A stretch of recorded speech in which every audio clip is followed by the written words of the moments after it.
আমি হজ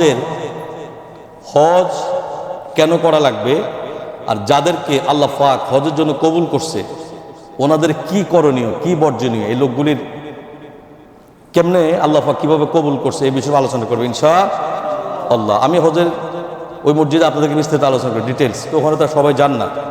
শুরুতে কয়েকটা কথা বলে আমি মূল আলোচনা চলে যাবো ইনশাআল্লাহ। প্রিয় ভাইয়েরা, হজের পরিচয়। হজ আল হাজ্জু শব্দটি ক্রিয়ামূল, এর আবেদনিক অর্থ হলো আল কসদু, ইচ্ছা করা, সংকল্প করা, পণ করা, প্রতিজ্ঞা করা, আশা করা। নির্দিষ্ট সময়ে নির্ধারিত পদ্ধতিতে সুনির্ধারিত ইবাদত পালনের জন্য বাইতুল্লাহ হারাম শরীফ নিদর্শন সমূহকে হজের পবিত্র স্থান গমন করা বা সংকল্প করাকে হজ বলে থাকে। আল্লাহু আকবার বলে। অর্থাৎ হজের নিয়তে নির্দিষ্ট সময়, নির্দিষ্ট স্থানে, নির্দিষ্ট কার্যবলী সুনির্দিষ্ট নিয়মে সম্পাদন করাকেই হজ বলে। কথা বলেন, কি বলে? হজ বলে। সর্বোপরি নির্দিষ্ট মাসে নির্দিষ্ট তারিখে মক্কা কাবাগর এবং তার সংলগ্ন কয়েকটি স্থান ইসলামের বিধিবিধান অনুযায়ী অবস্থান করা অথবা জিয়ারত করাকে হজ বলে। সুবহানাল্লাহ বলেন। প্রিয় ভাইয়েরা, আল্লাহ রাব্বুল আলামিন হজের বর্ণনা করতে গিয়ে সূরা আল ইমরানের 96-97 নম্বর আয়াতে আল্লাহ পাক বলছেন, ইন্না আউওয়ালা বাইতিন উদিআ লিন-নাস লাল্লাযী বিবাক্কাতা মুবারাকান ওয়া হুদাল লিল আলামিন।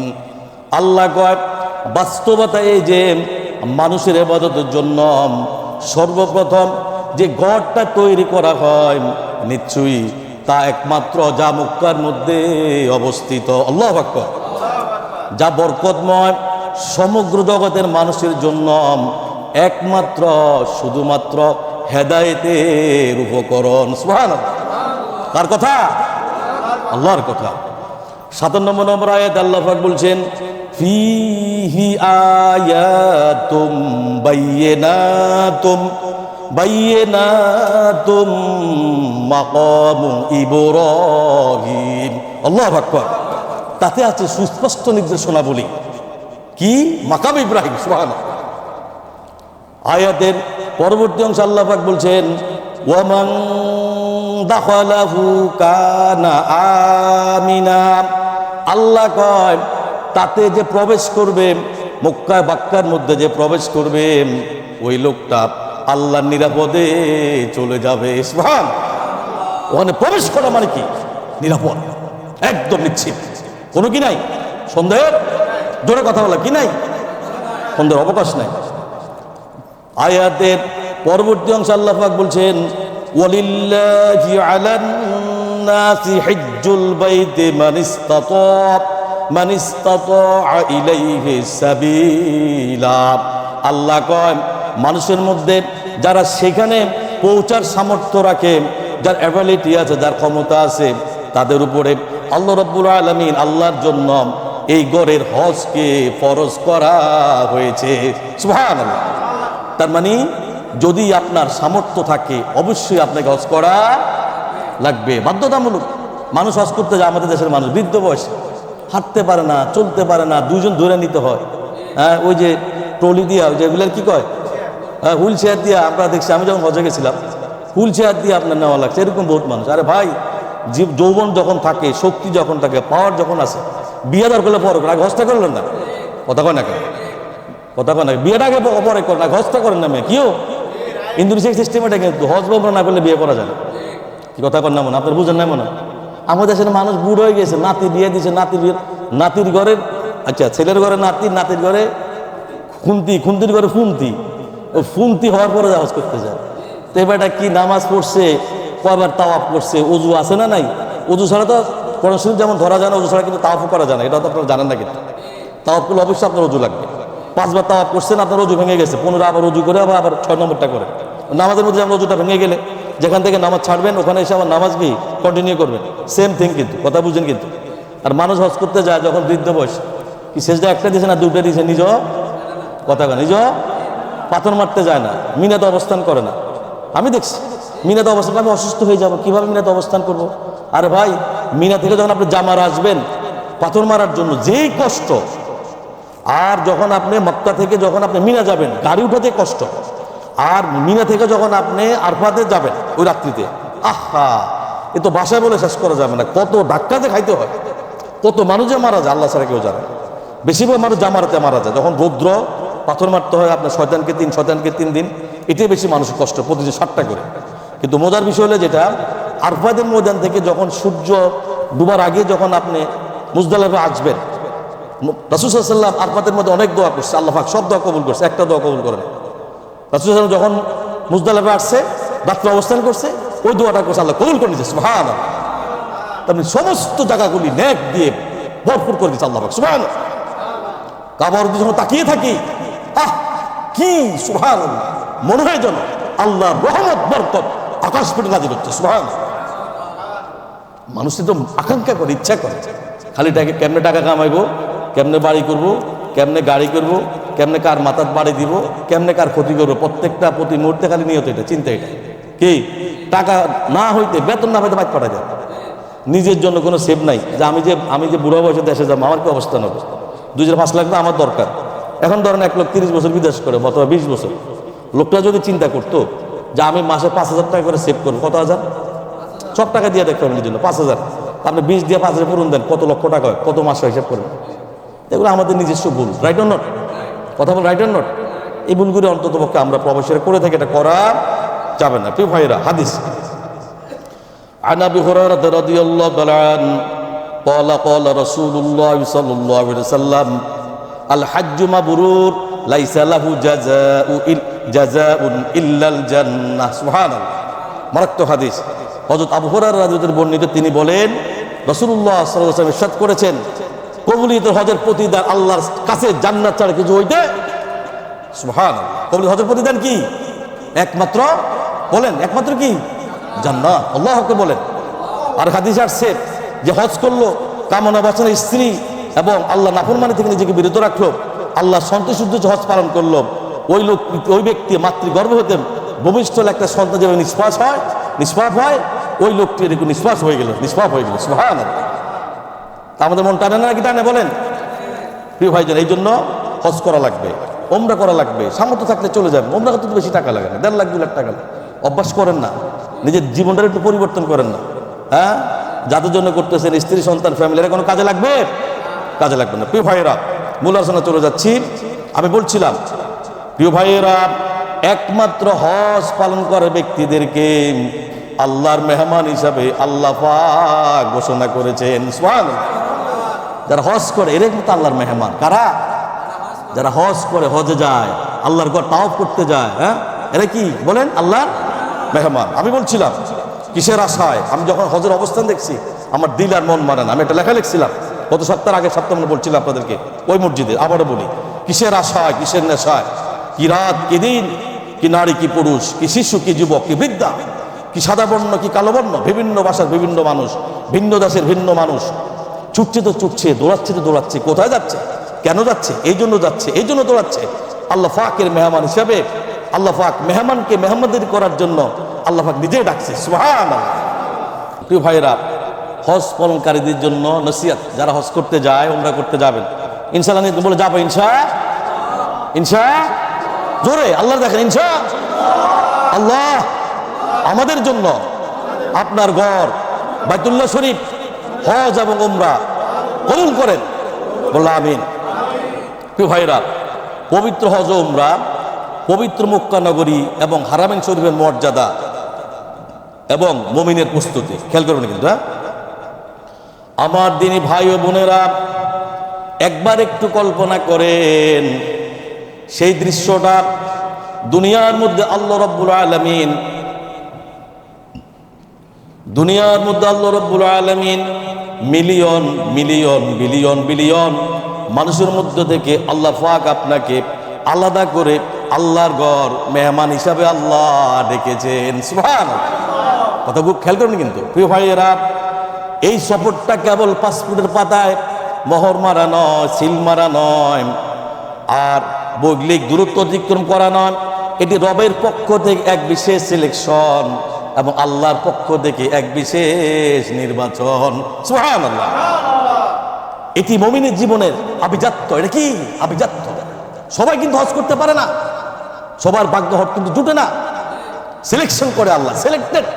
যেমন নবীরা সিলেক্টেড, হ্যাঁ, রাসূলরা কি সিলেক্টেড, তেমনি করে আল্লাহর ঘরে যারা মেহমান হয় এরা আল্লাহর পক্ষ থেকে সিলেক্টেড। আলহামদুলিল্লাহ বলেন। সম্মানিত ভাইয়েরা, আল্লাহ তাআলা ঘরের মেহমানরা, আল্লাহ সুবহানাহু ওয়া তাআলা যিনি কেবলমাত্র অনুগ্রহ করেন আমাদেরকে এই সফরের জন্য আল্লাহ নির্বাচিত করেছেন। সুবহানাল্লাহ। অতএব আমরা আল্লাহর কাছে শুকরিয়া আদায় করি যেন তিনি আমাদের এই আমাদের নির্বাচনকে আল্লাহ কবুল মঞ্জুর করে। আল্লাহু আকবার। এবার আমরা তার কাছে ফরিয়াদ জানাই, তিনি যেন তার এই নির্বাচন আমরা যথাযথ সম্মান প্রদর্শন করতে পারি, সেই তৌফিক আল্লাহ রাব্বুল আলামিন আমাদেরকে দান করুক। আল্লাহু আকবার। বলেন আল্লাহুম্মা আমিন। তো ভাইয়েরা, পবিত্র কোরআনের সূরা আল কাসাসের ৬৮ নম্বর আয়াতে আল্লাহ পাক বলছেন, ওয়া রাব্বুকা ইয়াখলুকু মা ইয়াশাউ ওয়া ইয়াখতার। আল্লাহ কয় তোমার প্রতিপালক যা চান তাই তিনি সৃষ্টি করেন। আল্লাহ কয় এবং যা চান তাই তিনি বেছে নেন। সুবহানাল্লাহ। মারাত্মক কথা। আয়াতের পরবর্তী অংশে আল্লাহ পাক বলছেন, মা কানা লাকুমুল খিয়ারা। আল্লাহ কয় তাদের কোনো মানুষের কোনো ইখতিয়ার নাই, কোনো মানুষের কোনো কিছু করার নাই। আল্লাহ, ও আমার রব, ও আমার মালিক, আমি লক্ষ কোটি শুকরানা এই জন্য রব্বুল আলামিন আপনি মুসলমানের ঘরে মুসলমান করে আল্লাহ কালিমার দাওয়াত করে রব্বুল আলামিন আপনার জমিনে আমাদেরকে পাঠিয়েছেন। সুবহানাল্লাহ। আল্লাহ চাইলে তো আমাদেরকে জীব জানোয়ার বানাতে পারতো না, কিও কথা বলেন। আল্লাহ চাইলে আপনাকে বেঈমান কাফের মুশরিকদের করে দিতে পারতো। সারা জীবন যদি সিজদাত পড়ে থাকেন, আল্লাহ পাকের কালেমা পড়ে মায়ের গর্ভ থেকে আল্লাহ পাক আপনার বাবা মা, আপনার দাদা দাদি, আপনার নানা নানি আল্লাহকে তো চয়েস করছে, আল্লাহ পাকের কালেমা পড়ে আল্লাহ জমিনে আল্লাহ আপনাকে পাঠিয়েছেন। সুবহানাল্লাহ। আয়াতের সেই সংখ্যা আল্লাহ পাক বলছেন, সুবহানাল্লাহি ওয়া তাআলা আম্মা ইউশরিকুন। আল্লাহ কয় আল্লাহ তাদের শিরক হইতে পবিত্র। তোমরা যা কিছু অংশীদারিত্ব করছো তা থেকে কি আল্লাহ বহু ঊর্ধ্বে। প্রিয় ভাইয়েরা, রব তিনি সৃষ্টি করেন এবং রব তো তিনি একমাত্র নির্বাচন করেন। সুবহানাল্লাহ। রব তো যিনি আমাকে খাওয়াই পড়িয়া বাঁচিয়ে রাখেন। রব তো যিনি আমাকে জীবন দিয়েছেন। রব তো যিনি আমাকে অঙ্গ প্রত্যঙ্গ দান করেছেন। রব তো যিনি আমি চাওয়ার আগে যে রব আমাকে সবকিছু বলার আগে আল্লাহ পৌঁছিয়ে দেয়। সুবহানাল্লাহ। প্রিয় ভাইয়েরা, কে কি করবেন না করবেন আপনার সে ব্যাপারে কোনো এখতিয়ার নাই, আপনি সে ব্যাপারে কোনো এখতিয়ার করতে পারেন না। বরং আল্লাহ আপনাকে নির্বাচিত করেছেন বলেই আপনাদের নিজেদেরকে সফরের জন্য আল্লাহ আপনাকে নির্বাচিত করতে পেরেছেন। সুবহানাল্লাহ। এই কারণে আল্লাহ তাআলার সাথে আপনারা শরীক করবেন না। প্রিয় ভাইয়েরা, এই মহা নির্বাচনের পর একজন মুমিনের মাথা বিনয়ের সাথে নুয়ে যাওয়া উচিত। আমাদের মনে রাখার দরকার, এই নির্বাচনের মাধ্যমে আমাদের দায়িত্ব আরো বহু গুণে বেড়ে গিয়েছে। আল্লাহু আকবার। হাজিরিন, আল্লাহর প্রতি বিনয় কেন অপরিহার্য? কারণ আপনার যোগ্যতা, আপনার সামর্থ্য নয়, বরং কেবল তার করুণায় আপনাকে বাইতুল্লাহর আঙ্গিনায় নিয়ে এসেছে। সুবহানাল্লাহ। এই বোধটি অন্তরে গেতে পরবর্তী প্রতিটি কদম ফেলতে হবে। মহান আল্লাহ রাব্বুল আলামিন বিশেষ অনুগ্রহ করে কিভাবে আমরা আমাদের মেধার আমিত্ব বিসর্জন দিয়ে নিজেদের যোগ্যতাকে আল্লাহর করুণার সাথে মেলাবো, তা তাওহীদের গভীর উপলব্ধির মাধ্যমে আলোচনা করে হয়েছে। হাজিরিন, তাওহীদ কেবল আল্লাহকে এককভাবে মানা নয়, বরং নিজের দক্ষতা এবং সম্পদের উপর গর্ব না করার নামটি আরেকটা তাওহীদ। সুবহানাল্লাহ বলে। ভাইরা, সূরা কাহাফের বর্ণিত দুই বাগানের মালিকের উদাহরণটি আমাদের জন্য আজ বড় সতর্কতা। সেখানে এক মালিক দাম্ভিকতার সাথে বলেছিল যে তার সম্পদ কখনো নষ্ট হবে না। সে ভেবেছিল নিজস্ব মেধা পরিশ্রমে সে সেগুলো পেয়েছে, এটি হলো একমাত্র শিরক। কি এখন আপনি শ্রম দিতেছেন, অনেক কষ্ট করতেছেন, শ্রম দিতেছেন, হ্যাঁ, বিশাল একটা সম্পদ তৈরি করছেন, একটা বাগান তৈরি করছেন, একটা বাংলো বাড়ি তৈরি করছেন। সবটা দেওয়ার শক্তিটা কে দিছে আপনাকে? কে দিছে আপনাকে? আল্লাহ চাইলে আপনাকে পঙ্গু দিতে পারতেন না? হাত পা নিয়ে যেতে পারতেন না? হ্যাঁ, পারতেন না? তাহলে আপনাকে বুঝতে হবে যে মক্কা যারা গেছে এদেরকে এই সামর্থ্য তৌফিক কে দিছে? আল্লাহ। প্রিয় ভাইয়েরা, যখন আপনি মনে করেন আপনার হজ প্যাকেজ খুব দামি, আপনার শরীরের ফিটনেস খুব ভালো, কিংবা আপনার অভিজ্ঞতা অনেক বেশি, তখনই আপনার সূক্ষ্মভাবে আল্লাহর সাথে নিজের শক্তিকে শরীক করে ফেললেন। শরীক করে ফেলছেন, বলা যাবে না এসব কথাগুলি। এই কথাগুলি কি বলা যাবে না।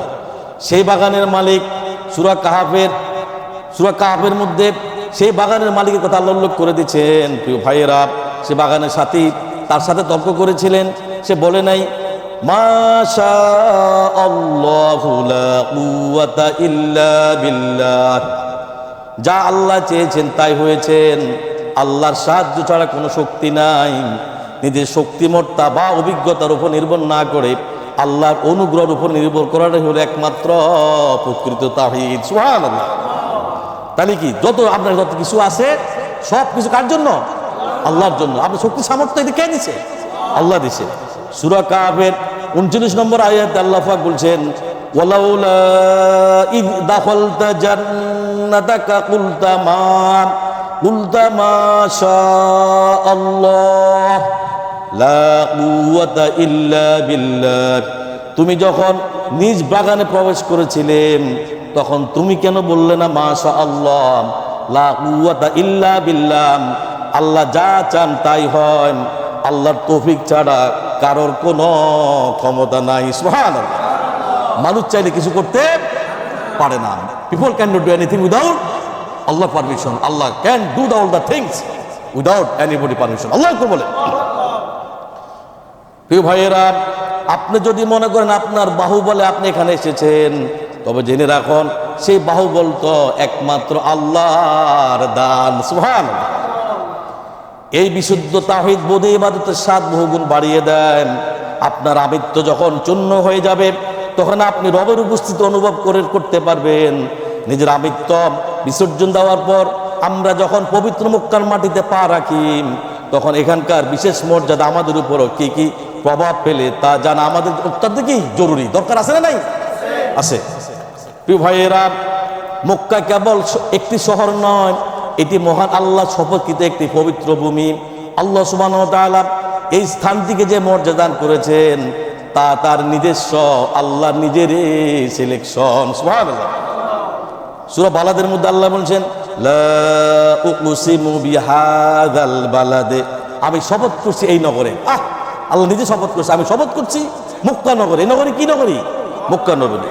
ওয়াহাযাল বালাদিল আমিন, আল্লাহ কয় এবং এই নিরাপদ শহরের, এবং এই নিরাপদ, এটা কি নিরাপদ শহর, ওখানে ঢুকলে আপনি কি নিরাপদ হয়ে গেলেন।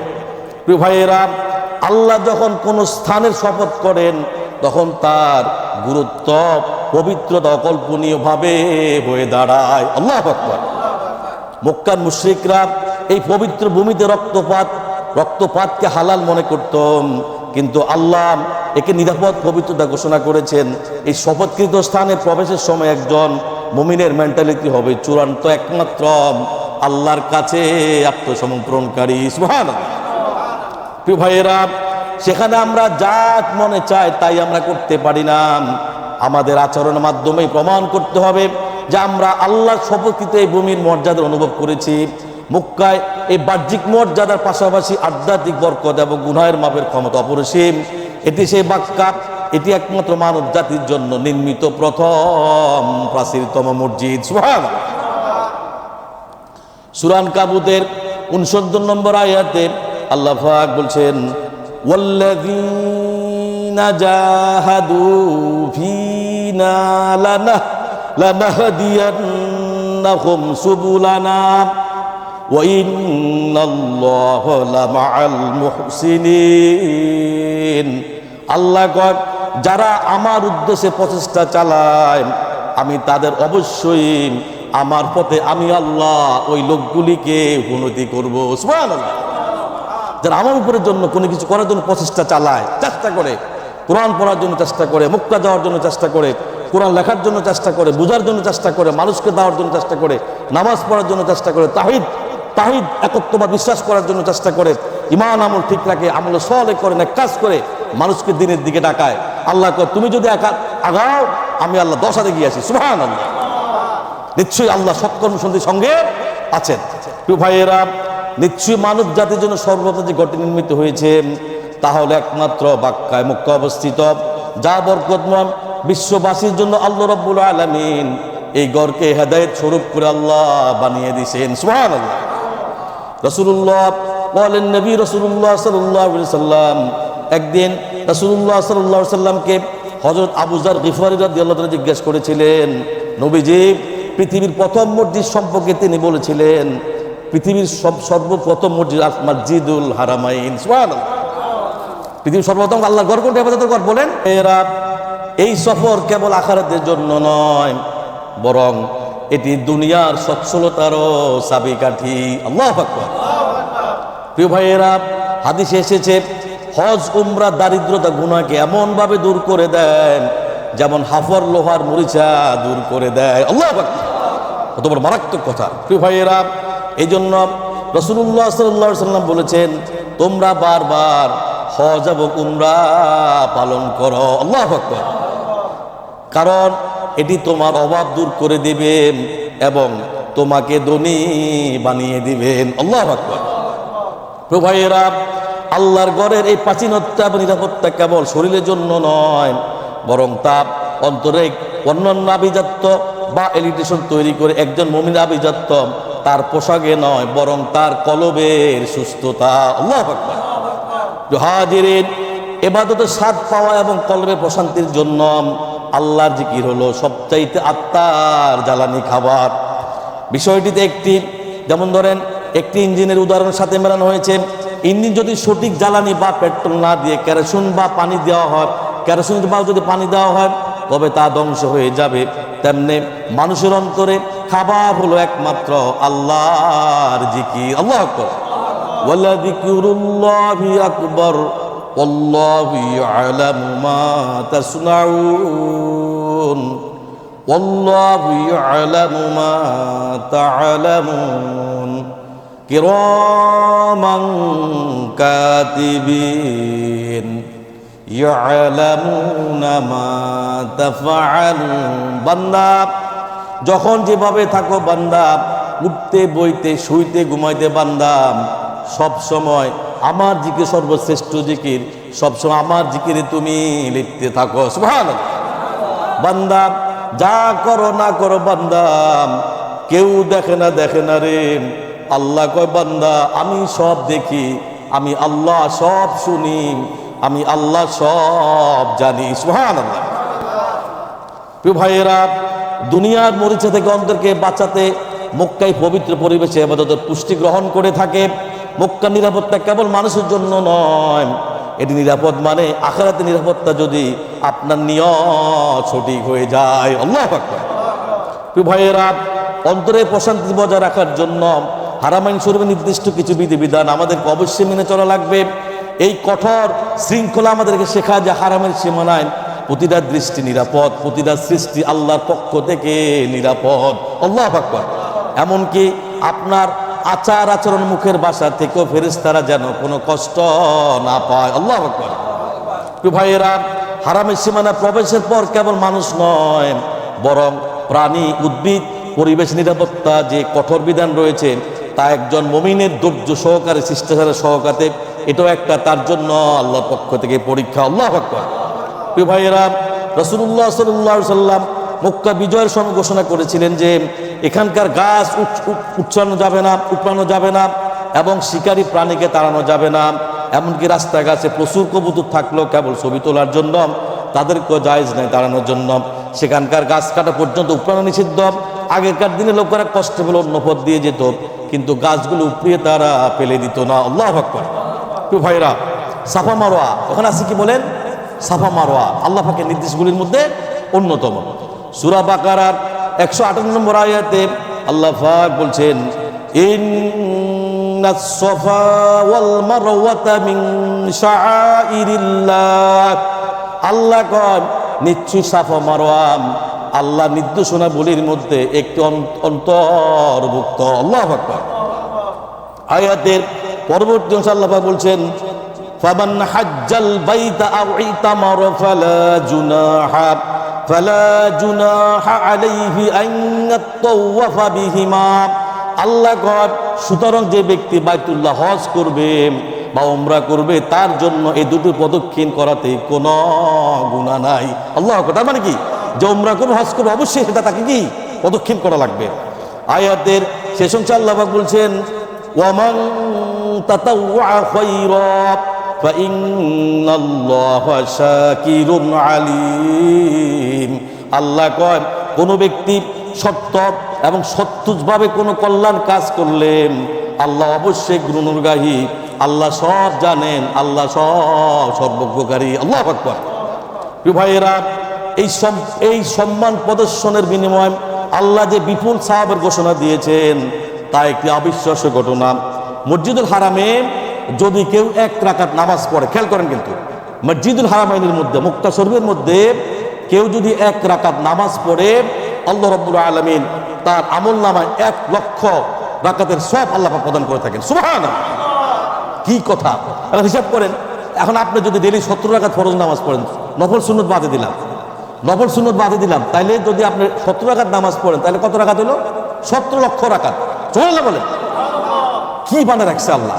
আর মসজিদে নববীতে কেউ যদি 1 রাকাত নামাজ পড়ে আল্লাহ রাব্বুল আলামিন তার আমলনামায় 50,000 রাকাত নামাজ একাদশে পড়লে যে সমপরিমাণ সওয়াব হবে, ওই সমপরিমাণ সওয়াব আল্লাহ পাক আমার আপনার আমলনামায় দিয়ে দিবে। সুবহানাল্লাহ। এখন এদিকে আপনার আমলনামা যোগ হচ্ছে, এগুলো কি হচ্ছে? যোগ হচ্ছে। এখন আপনি হিসাব করেন এই বিপুল নেকি অর্জন করা আপনার নিজ দেশে কয়েক হাজার বছরও কথা মানে বুঝেন না আপনারা। এই বিপুল নেকি অর্জন করা আপনার দেশে কয়েক হাজার বছর সম্ভব না। এটি যেন আল্লাহর পক্ষ থেকে এক বিশাল গনিমত, এক বিশাল নিয়ামত। সুবহানাল্লাহ বলেন। বা 99% যদি আপনি ডিসকাউন্ট পিরিয়ড করেন, দেখেন এখানে হলো 1%, ওখানে কত 100%। খেয়াল করেন কিন্তু, তাহলে কি বোঝা যাচ্ছে? মনে রাখবেন, সওয়াব যেমন বহু গুণ বৃদ্ধি পায় হারামের সীমানায় গুনাহের ভয়াবহতা থেকে, তেমনও বৃদ্ধি হয়। আল্লাহু আকবার। যদি আপনি সেখানে কোনো অন্যায় করেন, অপরাধ করেন, যেমন আপনার নেকি হবে তেমন কি হবে, আপনার গুনাহ হবে। হজের 25 নম্বর আয়াতে আল্লাহ পাক বলছেন ইন্নাল্লাযীনা কাফারু ওয়া ইয়াসুদ্দুনা আন সাবিলিল্লাহ। আল্লাহ কয় নিশ্চয়ই সেই সব লোক শাস্তির উপযুক্ত যারা কুফর অবলম্বন করেছে, যারা আল্লাহর সাথে কাউকে শিরিক করেছে। আয়াতের পরবর্তী অংশে আল্লাহ পাক বলছেন ওয়াল মাসজিদিল হারামিল্লাযী জাআলনাহু লিন্নাসি সাওয়াআনিল আকিফু ফীহি ওয়াল বাদ। আল্লাহ গণ এবং অন্যদেরকে বাধা দিচ্ছেন আল্লাহর পথ মসজিদুল হারামাইন শরীফ থেকে, যাকে আমি সমস্ত মানুষের জন্য সমান করে দিয়েছি, এবং তার স্থানীয় বাসিন্দা হোক বা বহিরাগত হোক। সুবহানাল্লাহ, খুব মারাত্মক কথা। খেয়াল করবেন কিন্তু আল্লাহ বলছে যারা অন্যদেরকে বাধা দিচ্ছে, মুক্কানগর লোকের জন্য আমাদেরকে বাধা দিচ্ছে, আমরা ফরেনার না, ঠিক না, ফরেনার জন্য আল্লাহ করছে, অথবা আল্লাহর পথ মসজিদুল হারাম দিকে যাচ্ছে তাদেরকে বাধা প্রদান করতেছে, যাকে আমি আল্লাহ বলতে যাকে আমি সমস্ত মানুষের জন্য, সমস্ত উম্মতি মুহাম্মদের জন্য কিয়ামত পর্যন্ত সমান করে দিয়েছি। সুবহানাল্লাহ। ওখানকার স্থানীয় লোক হোক আর বহিরাগত লোক হোক, কার কথা? আল্লাহর কথা। আল্লাহু আকবার। আয়াতে শেষ অংশে আল্লাহ পাক বলছেন ওয়ামান ইউরিদ ফীহি বিইলহাদিন বিযুলমিন নুযিকহু মিন আযাবিন আলীম। আল্লাহ কয় আর যে কেউ এখানে জুলুমরত হয়ে বাঁকা পথে ইচ্ছা করে, আমি আল্লাহ রাব্বুল আলামিন তাকে শাস্তি প্রদান করব। আল্লাহু আকবার। তো ভাইয়েরা, কেউ যদি সেখানে অন্যায় সামান্য পরিকল্পনা করেন, তবে আমি আল্লাহ রাব্বুল আলামিন তাকে কঠোর শাস্তি প্রদান করব। তাই সেই সুযোগে আমল করার শ্রেষ্ঠ সময় হিসাবে গণ্য করতে হবে। ওখানে গিয়ে কোনো রকমের গুনার কাজে লিপ্ত হওয়া যাবে না। তো ভাইয়েরা, মক্কা হল উম্মুল কুরা বা সকল জনপদের মা। এই পৃথিবীর কেন্দ্রভূমি একমাত্র শ্রেষ্ঠ ভূমণ্ডল কি? একমাত্র মক্কা। সূরা শুআরার 7 নম্বর আয়াতে আল্লাহ পাক বলছেন আওয়ালাম ইয়ারু ইলাল আরদি কাম আমবাতনা ফিহা মিন কুল্লি যাওজিন কারীম। আল্লাহ কয় তারা কি ভূমির প্রতি লক্ষ্য করে নাই, আমি তাতে সর্বপ্রকার উৎকৃষ্ট বস্তু হতে কত কিছু আমি আল্লাহ উৎপন্ন করি। সুবহানাল্লাহ। প্রিয় ভাইয়েরা, আল্লাহ রাব্বুল আলামিন মক্কাকে নাম অভিহিত করেছেন এটি ইমানদারের কেন্দ্রস্থল। আল্লাহ রাব্বুল আলামিন যারা মহাকাশ ভ্রমণ করে তারা বলে আমরা যখন উঁচুতে যাই, মহাকাশে যাই, উপর থেকে যত নিচের দিকে তাকাই, শুধু একমাত্র আমাদের চোখের সামনে দুনিয়ার কোনো কিছু দেখা যায় না। আল্লাহর ঘর বাইতুল্লাহ শরীফ, কাবা শরীফ এবং মদিনা শরীফ শুধু দেখা যায়। সুবহানাল্লাহ। প্রিয় ভাইয়েরা, রাসূলুল্লাহ সাল্লাল্লাহু আলাইহি ওয়াসাল্লাম মক্কাকে প্রাণের চেয়ে বেশি ভালোবাসতেন। হিজরতের সময় তিনি অশ্রুসিক্ত করে বলেছেন, আল্লাহর কসম, মক্কা তুমি আল্লাহর কাছে সবচেয়ে প্রিয় ভূমি। যদি আমাকে এখান থেকে বের করে না দেওয়া হতো, আল্লাহর কসম আমি কোনোদিন এই মক্কা ছেড়ে চলে যেতাম না। আল্লাহু আকবার। এটি হলো কি ইমানের একটা কি পরিচয়। প্রিয় ভাইরা, রাসূলের প্রতি সাহাবীদের যেমন ভালোবাসা ছিল, ঠিক তেমনি ভাবে পৃথিবীর প্রত্যেকটা মানুষ নবী, রাসূল, সাহাবী, বাইতুল্লাহ শরীফ, কাবাগর শরীফ এবং মসজিদ নববী, এই নগরীকে আমরা কিভাবে এরকম ভালোবাসা লাগবে। প্রিয় ভাইরা, এই পবিত্র সফরে আমাদের জীবনকে একটি চূড়ান্ত ইউটার্ন। আর এই সফর শেষে হাজি এমনভাবে গুণামুক্ত হয়ে যায়, ফিরে আসে যেন আজই যে মায়ের গর্ভ থেকে নতুন করে জন্ম নিয়েছে। সুবহানাল্লাহ। হে আল্লাহ, তুমি আমাদের এই সফরের জন্য নির্বাচিত করেছ, আমাদেরকে গুনাহগুলি মাফ করে দিয়ে আল্লাহ আমাদের এই হজগুলি, আল্লাহ উমরাগুলি আল্লাহ আপনি কবুল করে নেন। সুবহানাল্লাহ। আল্লাহ আমাদের দারিদ্রতা দূর করে দেন এবং আমাদের গুনাহসমূহ মাফ করে দেন। তুমি ঘোষণা করেছ তোমার ঘরে প্রবেশ করলে মানুষ নিরাপদ হয়ে যায়, আমাদের আখিরাতের আল্লাহ আপনি একমাত্র নিরাপত্তা দান করুন। সুবহানাল্লাহ। জিকির করুন। ভাইয়েরা, আমাদের জীবন থেকে মরিচাগুলো জড়িয়ে দাও, বলেন আল্লাহুম্মা আমিন। আল্লাহ তাআলা আমাদের জীবনের সমস্ত গুনাহগুলো আল্লাহ আপনি মাফ করে দেন। রব্বুল আলামিন আমাদের জীবনের সফরকে আল্লাহ শ্রেষ্ঠ সফরে আল্লাহ আপনি রূপান্তরিত করে দেন। আল্লাহু আকবার। আল্লাহ আমাদের অন্তরকে তোমার অভিমুখী করে দাও, যেন আমরা শতভাগ তোমার সাথে কানেক্টেড হতে পারি। প্রিয় হাজিরিন, আমাদের সফরের সহজ নিরাপত্তা দান করেন আল্লাহ, এবং আমাদের সকলকে আল্লাহ তোমার ঘর বারবার জিয়ারত করা আল্লাহ আপনি তৌফিক প্রদান করেন। প্রিয় ভাইয়েরা, এই সফরের নূর যেন আমরা আমাদের নিজ দেশে এবং পরিবারের মধ্যে আল্লাহ ছড়িয়ে দিতে পারি। হে আল্লাহ, তুমি যেমন ইব্রাহিম আলাইহিস সালামের সে দোয়া কবুল করেছ যে মানুষের অন্তরগুলো এই ঘরের দিকে ছুটে আসবে, এবং আমাদের অন্তরকে আল্লাহ চিরস্থায়ীভাবে তোমার বাইতুল্লাহর সাথে জুড়ে দাও। সুবহানাল্লাহ। তো ভাইয়েরা, আমরা যেন তোমার কাছে এমনভাবে ফিরে আসি যে আমাদের মধ্যে আর কোনো মলিনতা বা অবিশিষ্ট না থাকে। আল্লাহ আমাদের মধ্যে যাতে আর কোনো গুনাহ না থাকে। আল্লাহু আকবার। আল্লাহ আমাদের জীবনকে তোমার সন্তুষ্টির মধ্যে পরিচালিত করার তৌফিক দান করো। আল্লাহ রব্বুল আলামিন সফরের এই নূরটুকু আমাদের পরবর্তী জীবনের প্রতিটি অন্ধকার মোচনের পথে আল্লাহ তুমি লাগিয়ে দাও। আল্লাহ আমাদের সফরকে তুমি আল্লাহ কবুল মঞ্জুর করো। আমিন।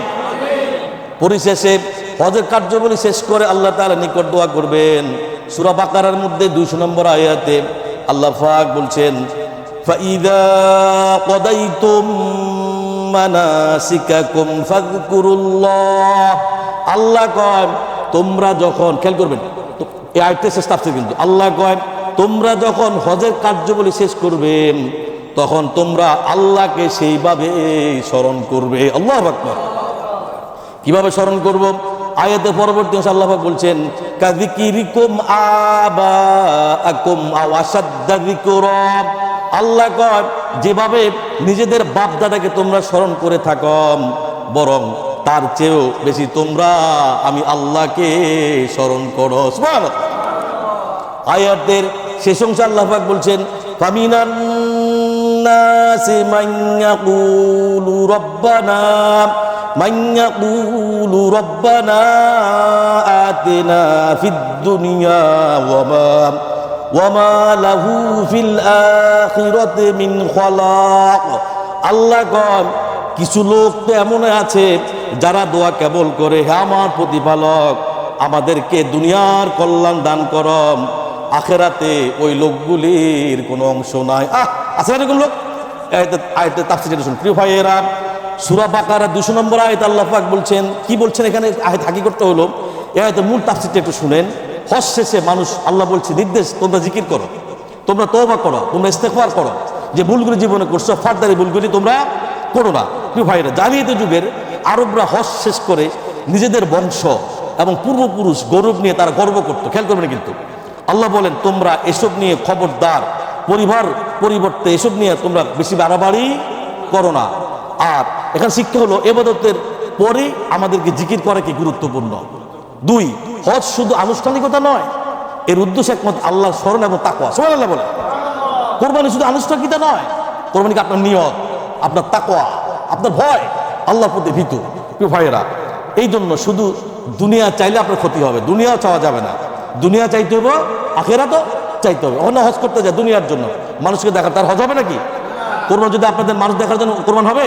হবে না। প্রিয় ভাইরা, কিছু মানুষ যদি শুধু দুনিয়ার সম্পদ, ক্ষমতা, সুখ শান্তি চায়, আখিরাতের কথা চিন্তা রাখে, আল্লাহ বলেন যে শুধু দুনিয়া চায়, আখিরাতে তার জন্য আমল করে না, তাকে আল্লাহ দুনিয়া দিয়ে দেবে, আখিরাতে কিছু তাকে দিবে না, তার জন্য আখিরাতের কোনো কিনে অংশ থাকবে না। এই আয়াতের তাফসীর কিন্তু এটা। মুমিনের দোয়া কেমন হওয়া উচিত? ইসলাম শুধু দুনিয়া ত্যাগের শিক্ষা নয়, তাহলে কি আবার শুধু দুনিয়াতে ডুবে যেতে বলা হয়নি, কি বলা হয়েছে? বরং দুনিয়া আখিরাতের উভয়কে কল্যাণ কামনা করতে হবে। সুবহানাল্লাহ বলেন। উক্ত আয়াতের শিক্ষা কি? ইবাদতের পর আল্লাহর জিকির বৃদ্ধি করা, বেশি বেশি কি আল্লাহর জিকির। মুখে আল্লাহকে খাইতে দিছে নাকি? কথা কেন? মুখে খালি খাইতে দিছে? মুখে কখনো বিরাম দেওয়া যাবে না। খালি দোকানে বসে থাকলাম আর বিড়ি খেলাম, কামাইবো? কথা কেন? জিকির করতে হবে, সুবহানাল্লাহ পড়তে হবে, আলহামদুলিল্লাহ পড়তে হবে, আল্লাহু আকবার পড়তে হবে, লা ইলাহা ইল্লাল্লাহ পড়তে হবে, উঠতে বইতে শুইতে খাইতে ঘুমাইতে যেতে পারেন, আপনার মুখ দিয়ে যেটা আসে ওই জিকিরটা আপনি করবেন। প্রিয় ভাইরা, 2, বংশ গৌরব, দুনিয়ারই অহংকার থেকে দূরে থাকতে হবে। 3, শুধু দুনিয়ার জন্য নয়, আখিরাতের জন্য দোয়া আমল করতে হবে। 4, প্রকৃত সফলতা হলো তাই যে ব্যক্তি দুনিয়া থাকারত অবস্থায় আল্লাহ জান্নাতের সার্টিফিকেট আখিরাত অর্জন করতে পারছে। সুবহানাল্লাহ। হাদিসে বলা যাচ্ছে, বলে নবী রাসূলুল্লাহ সাল্লাল্লাহু আলাইহি ওয়াসাল্লাম বলেছেন, যার চিন্তা হবে আখিরাত, আল্লাহ তার অন্তরকে ওই আখিরাতের জন্য সমৃদ্ধ করে দিবে। সুবহানাল্লাহ। আর যার চিন্তা হবে দুনিয়া, আল্লাহ পাক তার জন্য দুনিয়াটাই করে দিবে। আল্লাহু আকবার। এই জন্য আমরা যাতে দুনিয়া দুনিয়া না চাই, আমরা কি চাইবো বলেন? রব্বানা আতিনা ফিদ দুনিয়া হাসানা ওয়া ফিল আখিরাতি হাসানা ওয়া কিনা আযাবান নার। আল্লাহ, ও আমার রব, ও আমার মালিক, ও আমার প্রতিপালক, রব্বানা আতিনা ফিদ দুনিয়া হাসানা। আল্লাহ, দুনিয়ার যত হাসানা আছে, দুনিয়ার যত খাজানা আছে, দুনিয়ার যত নাজ নেয়ামত আছে, রব্বুল আলামিন সব আল্লাহ আপনি আমাকে দিয়ে দেন। সুবহানাল্লাহ। ওয়া ফিল আখিরাতি হাসানা, ও আমার রব, ও আমার মালিক, আখিরাতে যত হাসানা আছে, যত খাজানা আছে, আল্লাহ সমস্ত হাসানা খাজানা আল্লাহ আপনি আমাকে দিয়ে দেন। সুবহানাল্লাহ। ওয়া কিনা আযাবান নার। আল্লাহ, আপনার জাহান্নামের আগুন অনেক কষ্টের, অনেক কষ্টের আল্লাহ, অনেক শক্ত আল্লাহ, আমরা মানুষ, আমরা সহ্য করতে পারবো। রব্বুল আলামিন আপনার ওই জাহান্নামের আগুন থেকে আল্লাহ, ওই আযাব গজব থেকে, ওই শাস্তি থেকে আল্লাহ আপনি আমাকে বাঁচাইয়া দেন। সুবহানাল্লাহ। একটা দোয়ার ভিতরে সমস্ত কিছু চলে আসছে। অনেকে আছে কাবাগার ধরবেন, যারা কাবাগার ধরবেন খালি দোয়াটা করবেন, যদি ধরার কোনো সুযোগ হয় খালি দোয়া খালি পড়বেন, রব্বানা আতিনা ফিদ দুনিয়া হাসানা ওয়া ফিল আখিরাতি হাসানা ওয়া কিনা আযাবান নার। আপনি দুনিয়া আখিরাত সব তাই বলেন। সুবহানাল্লাহ বলেন। লা ইলাহা ইল্লাল্লাহু ওয়াহদাহু লা শারীকা লাহু লাহুল মুলকু ওয়া লাহুল হামদু ইউহয়ী ওয়া ইউমীত ওয়া হুয়া আলা কুল্লি শাইইন কাদির। লা ইলাহা ইল্লাল্লাহু ওয়াহদাহু লা শারীকা লাহু আহাদান সামাদান লাম ইয়ালিদ ওয়া লাম ইউলাদ ওয়া লাম ইয়াকুল লাহু কুফুয়ান আহাদ। সুবহানাল্লাহ, আলহামদুলিল্লাহ, লা ইলাহা ইল্লাল্লাহু আল্লাহু আকবার ওয়া লা হাওলা ওয়া লা কুওয়াতা ইল্লা বিল্লাহ, লা হাওলা ওয়া লা কুওয়াতা ইল্লা বিল্লাহ, লা হাওলা ওয়া লা কুওয়াতা ইল্লা বিল্লাহ। আস্তাগফিরুল্লাহ, আস্তাগফিরুল্লাহ আল্লাযী লা ইলাহা ইল্লা হুয়াল হাইয়ুল কাইয়্যুম ওয়া আতুবু ইলাইহি। আস্তাগফিরুল্লাহ, ইন্নাল্লাহা গফুরুর রহিম। সুবহানাল্লাহি ওয়া বিহামদিহি, সুবহানাল্লাহিল আযীম, সুবহানাল্লাহি ওয়া বিহামদিহি আদাদা খালকিহি ওয়া রিদা নাফসিহি ওয়া জিনাতা আরশিহি ওয়া মিদাদা কালিমাতিহি। দোয়া করতে পারবেন ইনশাআল্লাহ। আর যেখানে দূর করুন, আল্লাহুম্মা সাল্লি আলা মুহাম্মদ ওয়া আলা আলি মুহাম্মদ অথবা সাল্লাল্লাহু আলাইহি ওয়াসাল্লাম। ইনশাআল্লাহ যে কথা বলছি, আল্লাহ পাক আমাদের সকলকে আজকের আলোচনার উপরে আমল করার তৌফিক দান করুন। নবীজি, বান্দা কখন আল্লাহ নিকটবর্তী হয়ে যায়? বান্দা যখন সেজদা দেয় তখন আল্লাহর বান্দার মাঝে কোনো হিজাব থাকে না। ওয়াসজুদে ওয়াকতারিব, সেজদা দাও, সেজদার মাধ্যমে আল্লাহ নিকটবর্তী হয়ে যাও। ওয়ানযির আশিরাতাকাল আকরাবিন, তোমার নিকটবর্তী যারা রয়েছে তাদেরকে আল্লাহর ভয় দেখাও, তাদের অন্তর্চক্ষুরে আল্লাহ তাআলার ভয় ঢুকিয়ে, তাদেরকে দিনের কথা বলো, দুনিয়ার কথা বলো, তাদেরকে বলো দুনিয়া ক্ষণস্থায়ী, আখিরাত চিরস্থায়ী। আল্লাহ রাব্বুল আলামিন সকলকে আজকের আলোচনার উপর আমল করার তৌফিক দান করুক। আমিন। ওয়া আখিরু দাওয়ানা আলহামদুলিল্লাহি রাব্বিল আলামিন।